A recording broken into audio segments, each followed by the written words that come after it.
No ar, mais um Filosofagem React.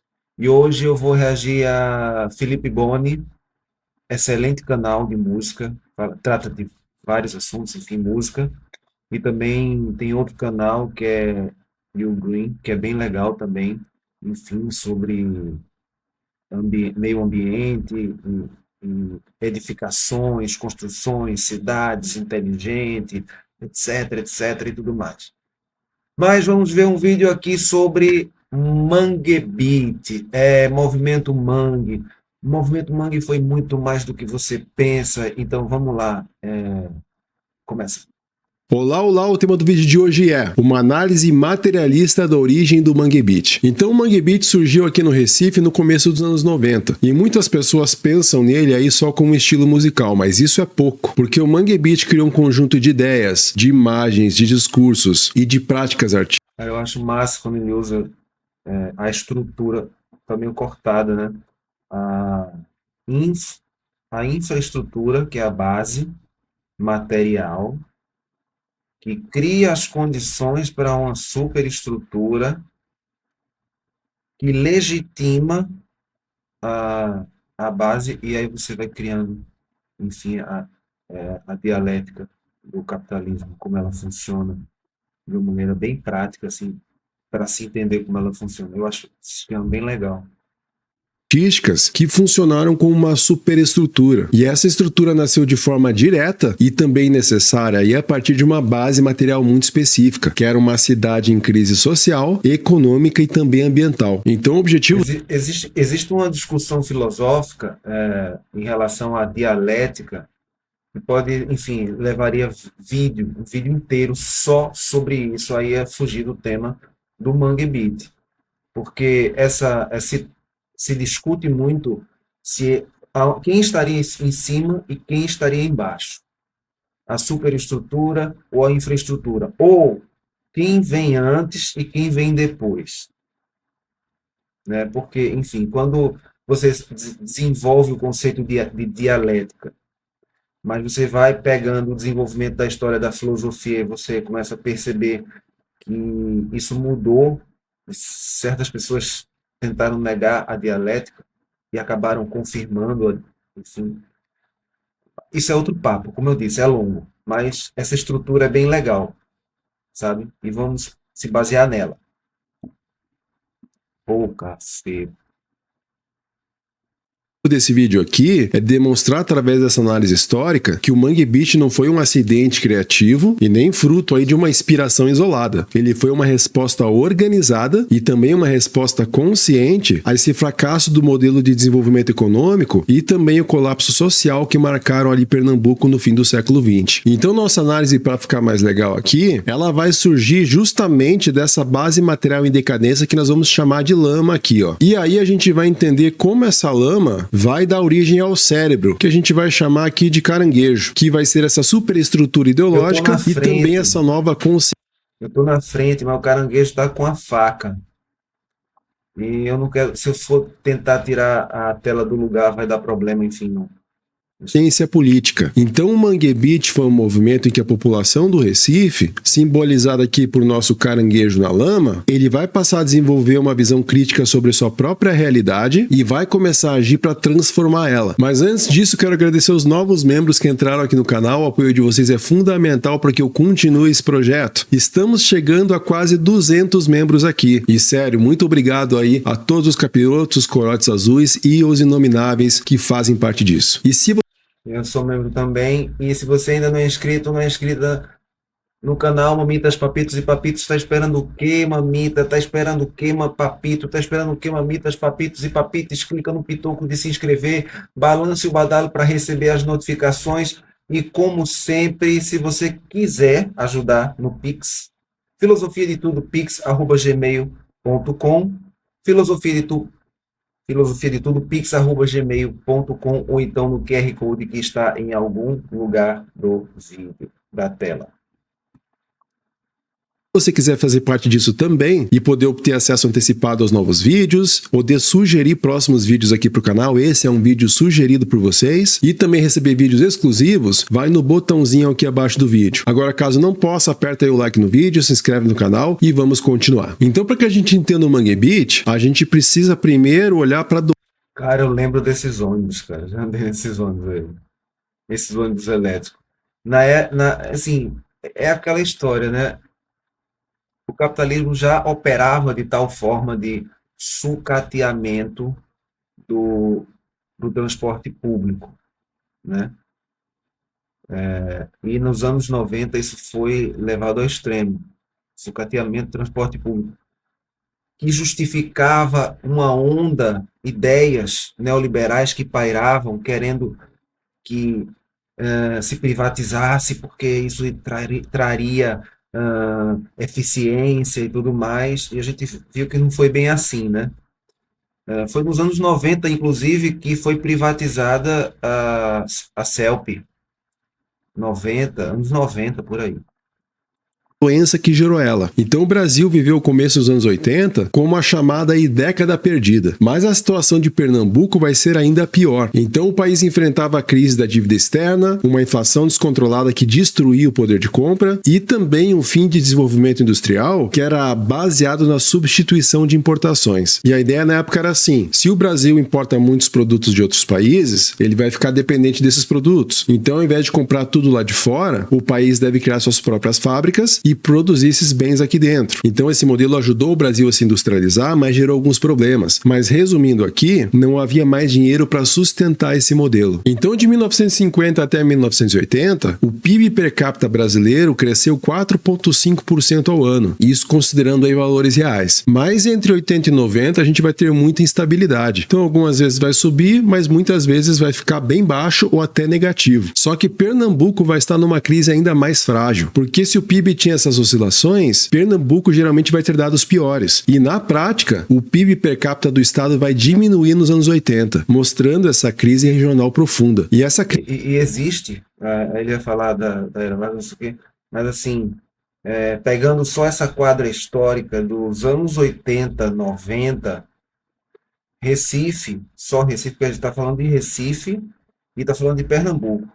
Houve também, antes um pouco e tal, houve também um certo desenvolvimento até certo ponto, primeiro no sertão, enquanto a capital, no governo de Miguel Arraes, por exemplo, um certo desenvolvimento no interior,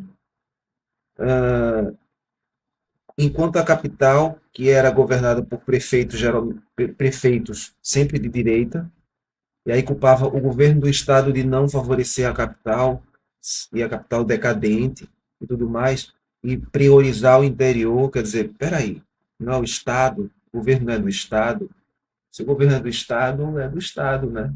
Mas, enfim.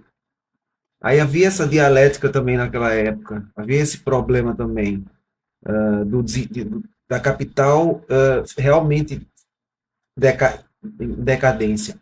Só que houve, depois dos anos 2000, um movimento oposto que transformou o Recife, uma era Lula 1 e 2, mais ou menos, que deixou realmente Recife com números melhores, que foi a era João Paulo. Ele teve duas gestões nos anos 2000 a 2010, por aí, 2008, sei lá. Sendo que depois disso a decadência voltou, a especulação imobiliária voltou tudo de novo e tudo arrombado agora. A crise não era momentânea, ela era estrutural. Então ela representava o fim dessa era do nacional desenvolvimentismo, também chamada aí de Era Vargas. E o Mangue Beat vai... Sendo que hoje a gentrificação ela é muito maior do que antes, sabe assim? Enfim, processo de privatização, sucateamento, etc. e tal, áreas claramente separadas, sabe? Enfim, com divisões bem óbvias.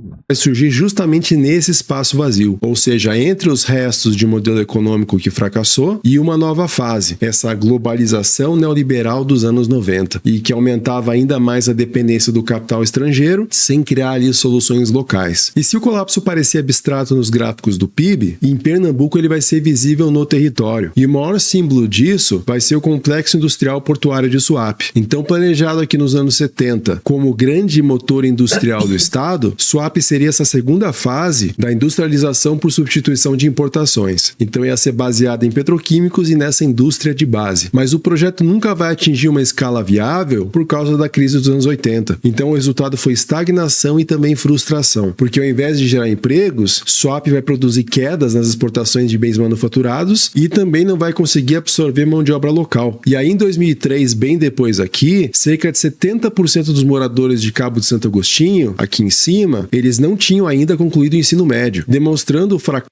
Isso aqui é tudo a região metropolitana, que, assim, é fragmentada, mas, enfim, é toda a região metropolitana do Recife. Só que Recife fica mais lá para cima. Desse projeto em produzir desenvolvimento humano. Em Ipojuca, aqui é a mesma coisa. E só para ter o contexto, Recife está aqui em cima. E o Manifesto Mangue de 91, que foi escrito pelo Fred... Só que assim, quando a galera considera o Grande Recife, se você for ver os índices, cara, aí, meu filho, os índices são ruins mesmo, até hoje. 04 do Mundo Livre S.A. vai usar uma expressão bem precisa para esse cenário, que é aqui de esclerose econômica. E Suape vai se tornar um monumento dessa esclerose, porque manguezais foram aterrados aqui em nome de um progresso que nunca chegou. Então, quando o Mangue Beach defendia a lama e o mangue, ele não estava só exaltando ali um... Ora, a gente tem que reconhecer que sim, esse foi um momento muito punk, sabe? Teve muita melhoria depois. Só que depois teve queda de novo. Enfim, volta a ter os problemas de novo. Esse é o problema da social-democracia, entendeu? Se teve um período de social-democracia, social-democracinha, que até deu uma melhorada nos índices, Pernambuco ficou pop e tudo mais. Depois, enfim...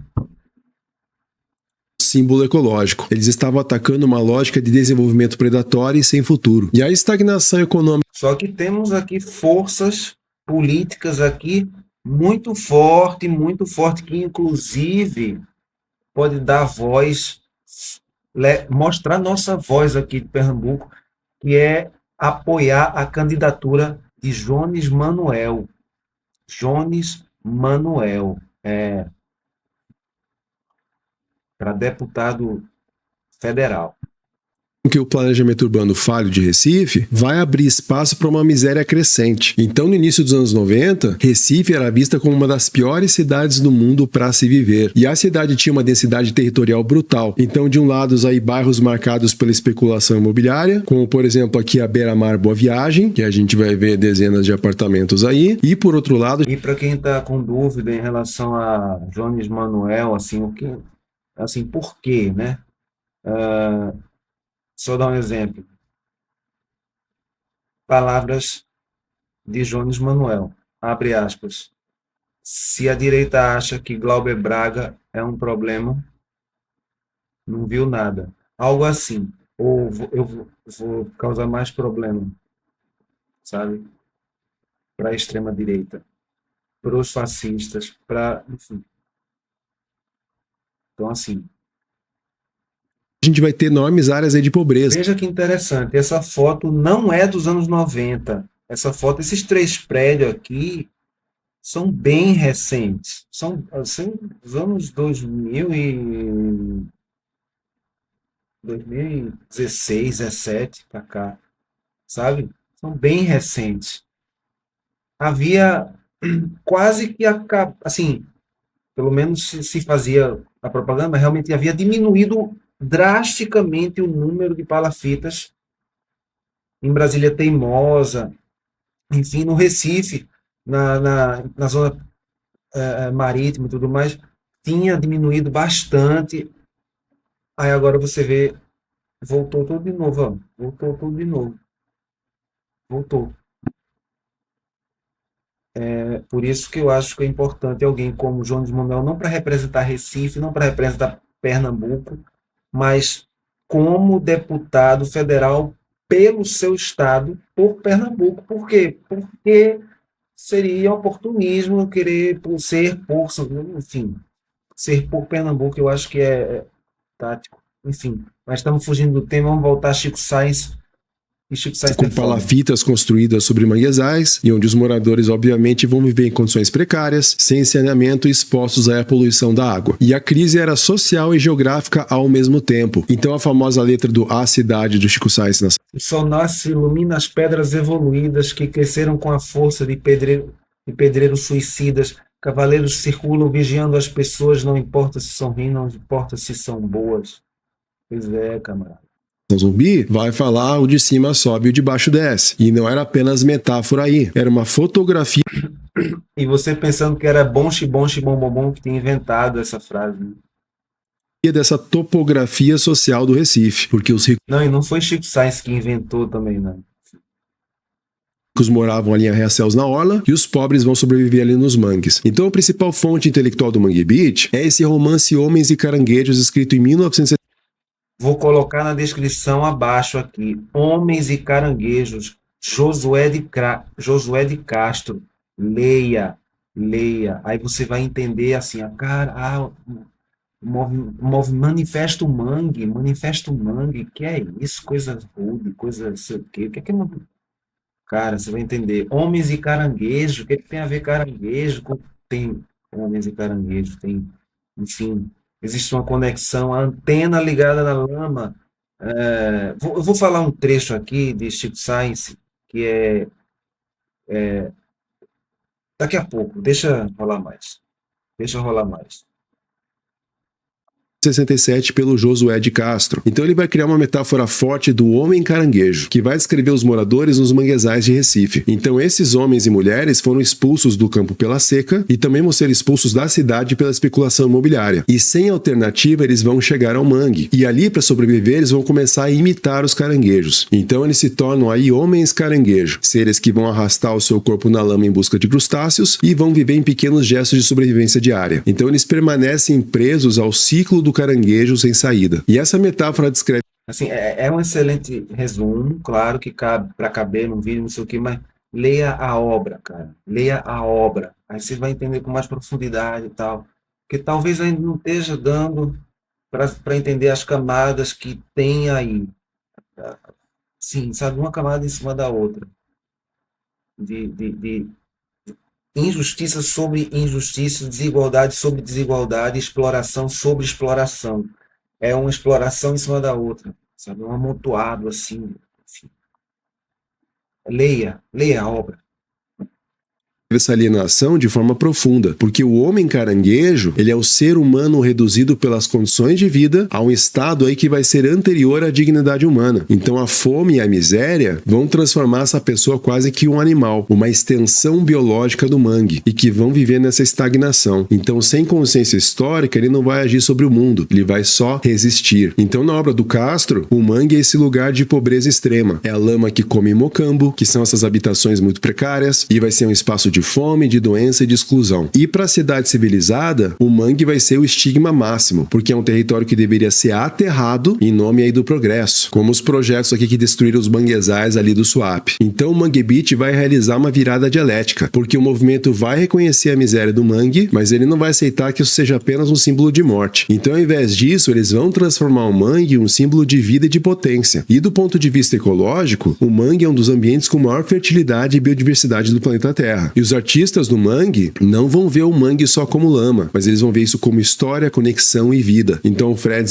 04 aqui, ele vai usar essa biodiversidade do mangue como uma alegoria para essa diversidade cultural do Recife. Então eles não negaram a lama, eles reconheceram a sua dor, mas encontraram nessa lama vigor e fertilidade, como afirma aqui o manifesto do movimento. Então se a gente entendeu agora essa base material aqui embaixo e também entendemos a inspiração teórica, agora chega a hora da gente entender esse momento decisivo, que é essa criação criação da superestrutura, que é quando a miséria vira consciência e também movimento cultural. E o documento central do Mangue Beat é então Caranguejos com Cérebro, que foi escrito em 91 pelo Fred 04. E também teve uma participação do DJ Renato L também. Mas enfim, primeiro ele vai circular como press release, mas depois vai aparecer no encarte do álbum Da Lama ao Caos do Chico Science.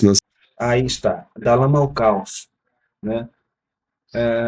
Da Lama ao Caos, a primeira música oficialmente, assim, né, de mais conhecida e tudo mais, colocada aqui como faixa 2, não como faixa 1, é Da Lama ao Caos. Só que a introdução é que ela desde o seu primeiro álbum, ele deixa claro posições histórico-dialéticas de pessoas que, apesar dos seus problemas, apesar das suas, digamos, polêmicas, sim, uma palavra, apesar dos seus problemas e tudo mais, eles tiveram foram uma força contra o sistema, força antissistêmica. Então, eu estou dizendo aqui, olha, a gente aqui está fazendo de uma forma diferente, mas afirmando essa mesma força revolucionária antissistema. Sendo que, diferente de, por exemplo, você pega aí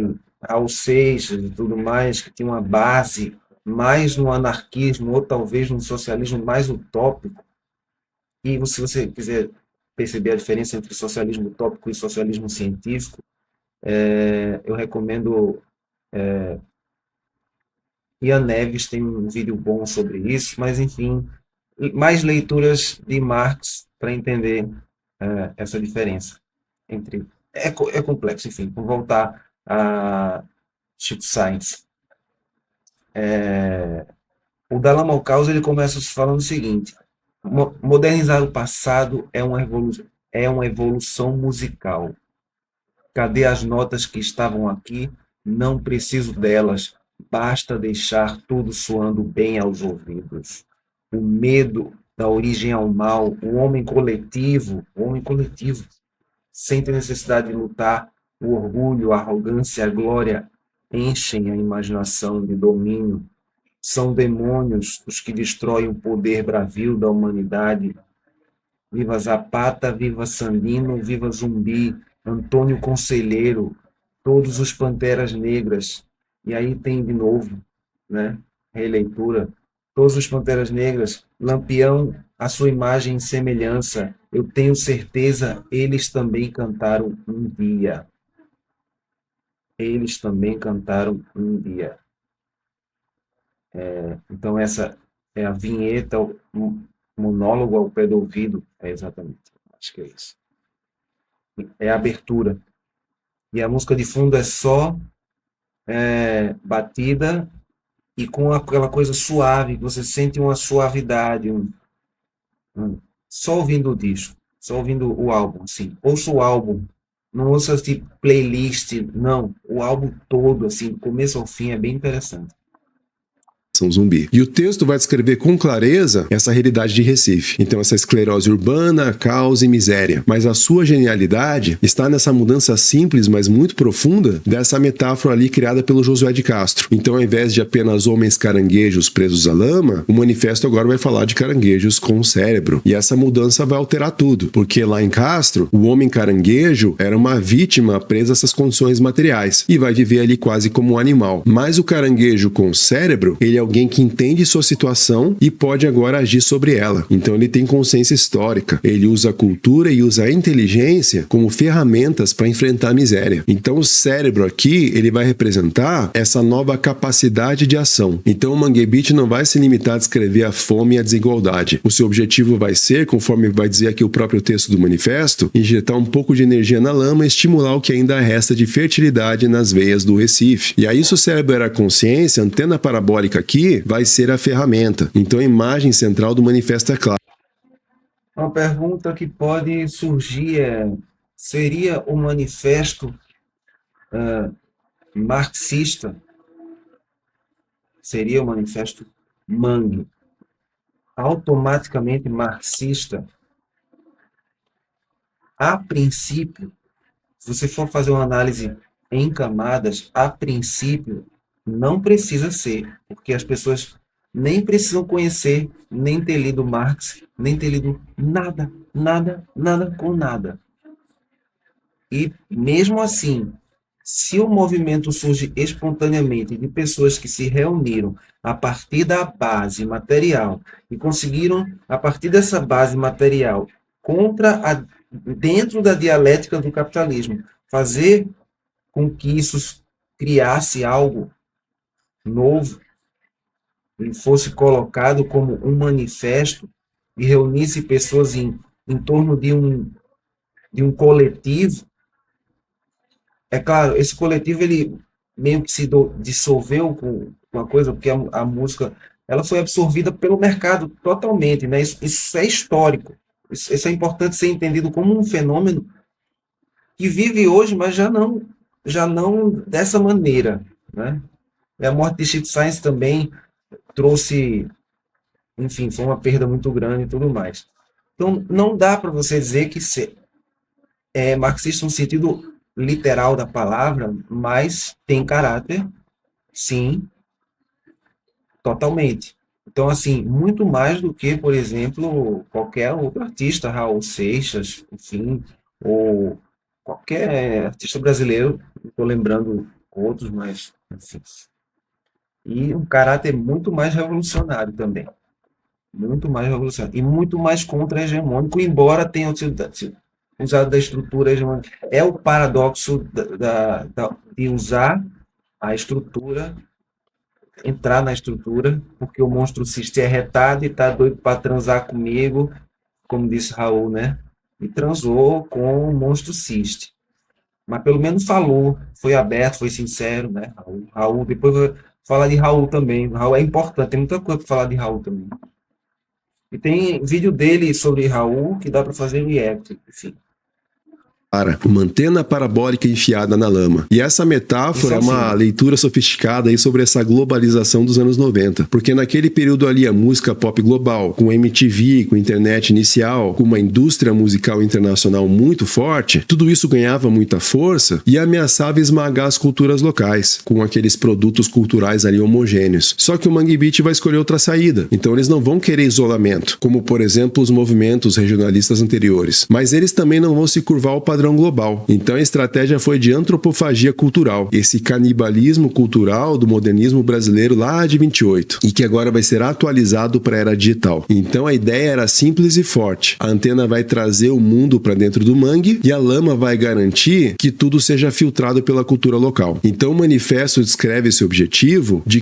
Eu fiz uma espécie de mini documentário sobre isso, estou lembrando agora. Eu vou colocar no card esse mini documentário. E se por acaso eu esquecer, cadê o card? Cadê? Você não botou no card? Me lembrem. Mas eu vou fazer o possível para me lembrar disso. E fala sobre algumas coisas nesse sentido aí também. Criar um círculo energético capaz de conectar as boas vibrações dos mangues com a rede mundial de... Inclusive tem o próprio Chico Science falando sobre essa ideia da lama, então entrevista, pedaços, né, de entrevista, enfim. Circulação de conceitos pop. Então, imagem símbolo, uma antena parabólica enfiada na lama. Então, misturar o que vem de fora, que é o rock, o rap, o funk, o soul, a música eletrônica, com o que nasce ali no mangue, que é o maracatu, o coco, a ciranda e também a embolada. Então, o resultado vai ser um som novo, híbrido, local e global, tudo ao mesmo tempo. Exatamente. Então, assim, você tem instituições, você não tem maracatu, você, maracatu, não. Você tem rock, não. Mas sim, mas também não. Assim, sabe, é uma coisa que ele junta ao mesmo tempo. O que, por exemplo, musicalmente falando, em Raul, você tinha a parte que era mais forró, depois ele voltava para a parte let me sing, e aí vai, né? Então tinha as duas partes. Em Chico Science não, era tudo ao mesmo tempo. E era sincronizado. Meu Deus do céu, toda vez acontece isso. Capaz de viajar o mundo sem perder sua raiz. Só que essa ideologia do Mangue Beat e essas condições materiais, elas só vão se tornar movimento histórico mesmo quando viram ação concreta. É essa ação que vai transformar a teoria em cultura viva. Então essa fusão da lama, que significa essa cultura local, com a antena, que são as influências globais, não vão nascer com uma ideia abstrata. Ela vai acontecer em encontros reais de pessoas de lugares diferentes ali de Recife. Então de um lado aí estava o Chico Sainz, e ele era ligado aqui à banda Lostal e antes também a Orla Orb, e eles traziam aqui a antena. Então sons globais como a black music, o funk, o soul, o rap e o rock. E do outro lado estava o Lamento Negro. Então eles eram um bloco de samba reggae e que foi fundado aí em 1987 e eram ligados ao Centro Comunitário Daruê Malungo, que é aqui na periferia de Olinda, aqui no Recife. Então se a gente der um zoom aqui, a gente consegue ver isso escrito aqui nas paredes. Interessante é que até hoje. E o Lamento Daruê Malungo. Não deu para parar de voltar aqui a imagem para aí. E Daruê Malungo.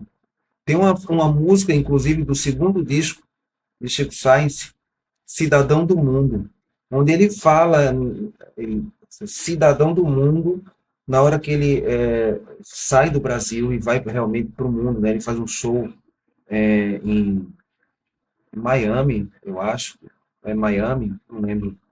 Sim, aí sai, realmente faz um turnê internacional. E essa música, Cidadão do Mundo, ele diz: Daruê Malungo, nação zumbi, é o zum zum zum da capital. Só tem caranguejo esperto saindo desse manguezal. Então, assim, veja essa música, Cidadão do Mundo, Cidadão do Mundo, do segundo disco, Afrocibederlia. Até hoje. E o Lamento Negro representava essa lama, essa cultura popular de base, com foco em educação comunitária e consciência racial. E entre 90 e 91, o Chico Sainz vai se aproximar então do Lamento Negro. E o efeito aí foi imediato, porque ele vai misturar a percussão do bloco com o estilo ali da sua banda anterior. E o Maureliano Ribeiro, aqui do Lamento Negro, e que infelizmente já é falecido, ele se tornou uma espécie de professor ali para o Chico Sainz, ensinando ritmos locais e também ajudando ele a construir essa batida híbrida do maracatu mais funk que vai marcar o Mangue Beat. E o primeiro show dessa fusão vai usar o nome aí de Lostal e Lamento Negro. Então, assim...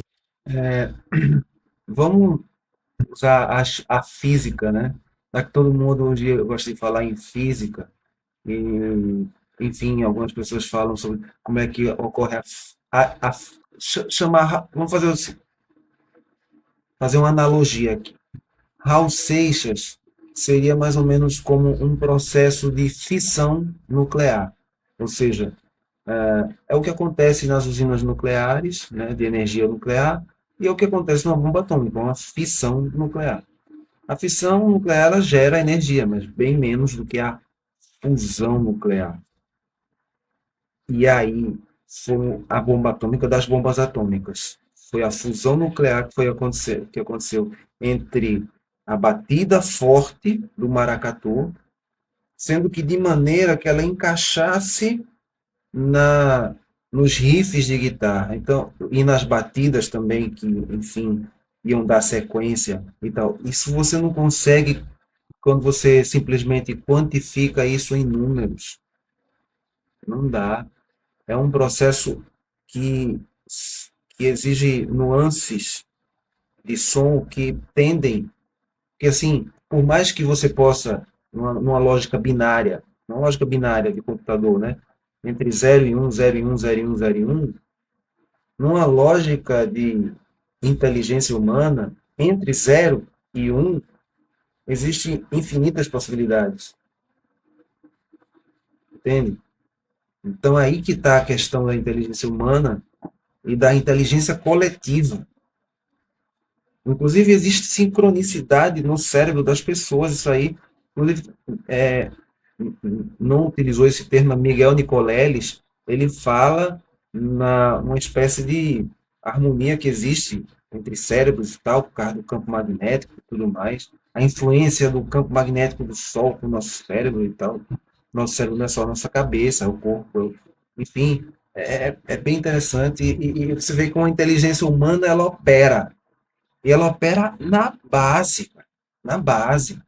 E ela vai daí, enfim, Vamos continuar, senão... Encontro antecede o manifesto do Caranguejos com Cérebro e pode ser visto aí como uma ação original, que essa classe média urbana e antenada vai até a periferia e vai se misturar com um coletivo local organizado. Então o Mangue Beat nasce desse encontro material, também territorial e social. E claro que todo movimento cultural precisa de um espaço físico para existir. Então no Mangue Beat esse espaço vai ser o Soparia, que era um bar simples aqui mantido por Roger de Renor, ali no bairro do Pina, em Recife. Então o Soparia vai virar o ponto central da cena, quase que uma sala de estar ali coletiva. E o bar vai funcionar como um laboratório artístico. Hoje tem na Várzea, né, uma comunidade nova. Inclusive é bem bacana para vir conhecer. República Independente da Várzea, né? República Independente da Várzea. Inclusive, Jones Manuel recomendou no canal dele, para quem segue, para quem curte também, e para quem vai votar nele. E não era só um palco, era um lugar ali de encontro de músicos, como ali o Chico Science, o Fred 04, também de jornalistas, pesquisadores, produtores. Eu não sei dizer se ainda existe esse lugar. No Pina, não, creio que não. Se é no Pina, não tem mais não. E se tiver, mudou muito, não sei. Eu realmente não sei. Culturais e também o público. Então qualquer noite aqui você podia ouvir blues, podia ouvir rock, música eletrônica, coco ou maracatu também. Então os Caranguejos com Cérebro aqui vão se reunir, vão trocar ideias e vão testar novas sonoridades. Então eventos importantes vão acontecer aqui, como por exemplo a Maré de 73 lançamentos em novembro de 1992, com shows aí do Mundo Livre S.A. e do Chico Science Nação Zumbi, e que vai ser um marco do início oficial da cena. Então em termos materialistas, o Soparia foi esse aparelho cultural que permitiu a criação e a validação social da superestrutura Mangue Beat, mesmo sem ser uma instituição estatal ou empresarial. Então era um espaço autônomo, onde a cultura se organizava por conta própria. E aí a gente chega em um estágio agora dessa disputa pela hegemonia cultural. Então esse é o momento em que a ideia deixa de ser uma ideia só de um grupo e passa a moldar esse senso comum. E o Mangue Beat vai fazer isso usando as ferramentas da antena, que é a indústria, que é a mídia, que é o mercado, para virar parte do centro da cultura brasileira. E no começo dos anos 90, o rock brasileiro ali do sudeste de Brasília estava em queda e existia um espaço vazio nessa indústria cultural. E nesse contexto vai surgir aqui o Festival Abril Pro Rock. E a sua primeira edição aqui de 93 vai ser o passo decisivo aí. Então a primeira edição Abril Pro Rock, cara. Eu estive há um mês de assistir um show de Chico Science. Ele iria tocar no Abril Pro Rock. O último Abril Pro Rock que ele tocou foi o de 96. No de 97, que foi o Abril Pro Rock que eu fui, primeiro Abril Pro Rock que eu fui foi em 97. Ele morreu um mês antes. 2 meses, um mês ou 2 meses antes. Ele estaria nos... Mas eu vi Planet Hemp, veio muita fumaça, foi legal pra caramba. Teve Planet Hemp, teve um monte de banda, foi bem legal.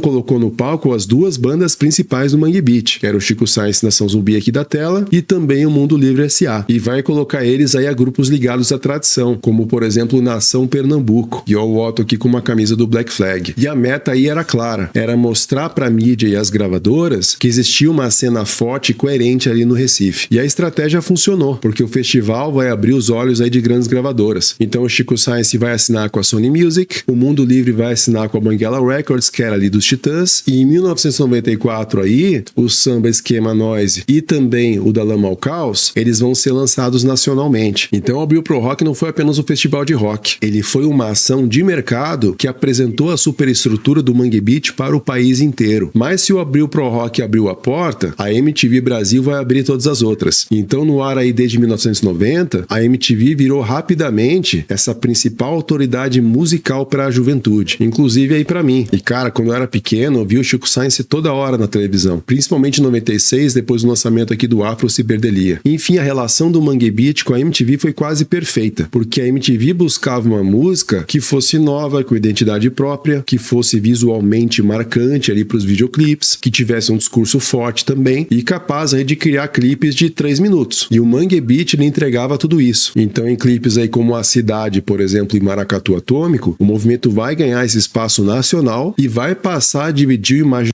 Isso aí tudinho eu assistia na época. Cara, era muito massa, velho.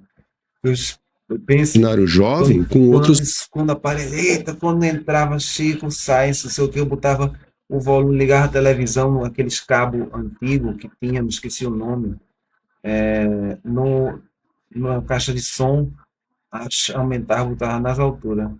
Movimentos globais ali como o grunge, que já estava ali em decadência. E aí a metáfora se completa, porque essa antena parabólica enfiada na lama, ela começou a transmitir seus sinais de volta para o Brasil inteiro, usando o maior veículo da mídia jovem do período. E é provavelmente por isso que eu estou falando sobre isso nesse momento. Então a base material aqui, que era a crise econômica de Recife, vai gerar uma superestrutura cultural, que é o manifesto, a música, a identidade simbólica, mas o processo não vai parar por aí não. Então o Mangue Beat vai se transformar em uma força produtiva. Ele vai influenciar o cinema, sendo um dos motores da retomada com o Baile Perfumado, esse filme aqui de 97. Também vai influenciar a moda, o design, as artes visuais e também vai influenciar essa identidade do Pernambuco e também do Nordeste também. Então a cidade, antes tratada como lama, ela vai se tornar referência cultural e mais tarde um polo de tecnologia e inovação, como a gente vê hoje aí na criação do Porto Digital em Recife, que também nasce desse movimento de renovação. Então o Mangue Beats. E até hoje o Porto Digital é uma referência, apesar de, enfim, muitos problemas aí da cidade, problemas urbanos, mas assim, ainda é uma referência até hoje, né? Tornou um patrimônio cultural e material desse estado e vai passar a gerar valor econômico através do turismo, de eventos e de produções culturais. Eu estive 2 vezes em Recife e as 2 vezes foram maravilhosas. Então a profecia do manifesto se cumpriu. O cérebro vai conseguir injetar energia nessa lama aqui, porque essa superestrutura Recife, assim, cultural você aqui pegar criada Recife, não apenas refletiu essa base material. Você pegar Recife dos anos 90, você pegar Recife de hoje, cara, se for possível, no, é porque o cara mostrou aí no GPS, né? Mas assim, as imagens, mostrou uma imagem só, não tinha como, mas cara, era muito diferente, era pichado, todos os muros da cidade, era sujeira para todo lado, sabe? Era uma coisa muito, então assim, você teve uma fase muito punk mesmo, muito punk. Mas ao mesmo tempo continua com os problemas que o Brasil tem, né, em geral. Talvez não seja dos piores, mas, por exemplo, a informalidade, né, que na média, os trabalhos informais nos outros estados estão na média de 39%, 38%, sei lá, não sei. Em Pernambuco é 50%, né? Trabalho precário, assim. Mas atuou sobre ela, transformando miséria em potência para várias pessoas. Não tenho certeza se em Pernambuco ou em Recife, mas eu creio que é em Pernambuco.